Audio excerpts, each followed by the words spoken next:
Hello Makale. So as usual, my day started by going to office and having a daily routine of a 9 to 6 job.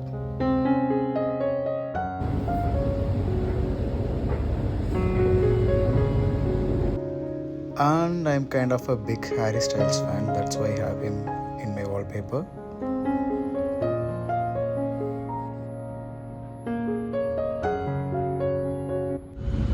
Hello guys, it's 29th of January 2024 Monday, and today's plan is to cover the monthly magazine of Vision IAS for the month of June 2023. In the current affairs magazine, I'm going to cover topics from polity and governance, international relations, economy, environment, science and tech. I'm going to then include the road safety, security and schemes in news part. For the culture and the ethics part, I'm going to ignore the ethics as it is not important from the prelims point of view.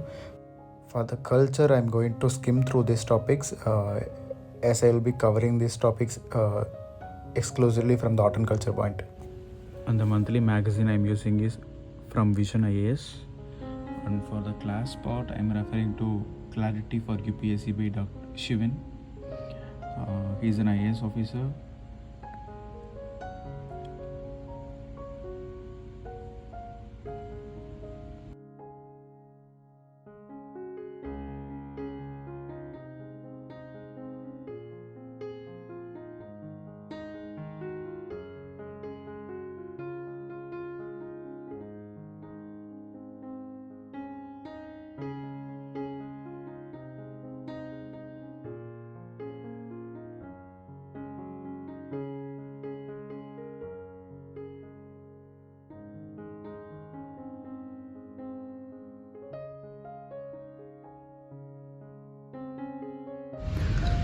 It has been 3 years since I started. I have completed the first part of the video uploaded by Shivan sir, and I have completed polity and governance, international relations, and then economy.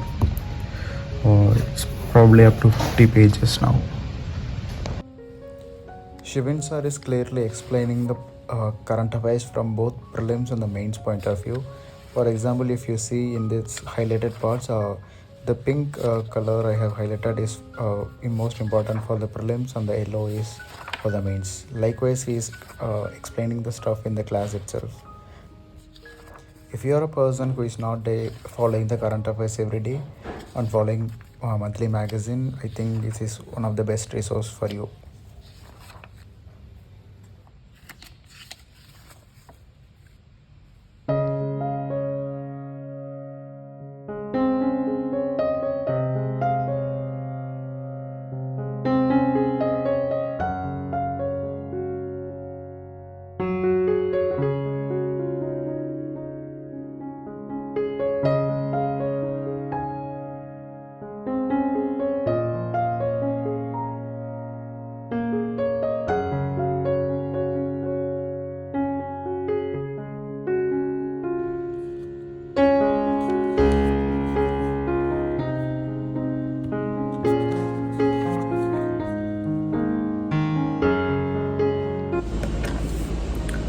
So I'm done with the current affairs from the monthly magazine. It literally took me around like 6 to 6:30 hours. It's like 6.5 hours to complete this entire video and the notes. And I have to revise this again now. Probably it might take some 1.5 hours. If you're not following current affairs every day by reading newspaper or weekly current affairs, it will be difficult at the end to cover the complete month's current affairs within a single day. Probably when you get into test series, at that time you might be needed to complete a complete months of current affairs in like a week along with the static portion. For example, if you're having a polity test, you may be asked to complete 1 or 2 months current affairs for that single test. At that time, it will be hard to revise the complete list of news and important articles, everything, and relating it to the current affairs. So it's better to read the current affairs every month. since I missed this part of current affairs because of work and classes, I'm covering it now, but I have covered the current affairs from October 2020 through every day. Probably when it comes to October, I think it wouldn't take much of a time for me. Let's see. So the today's plan of current affairs June 2023 is done. From tomorrow I'm going to start science and technology. See you guys from the next video. Bye bye.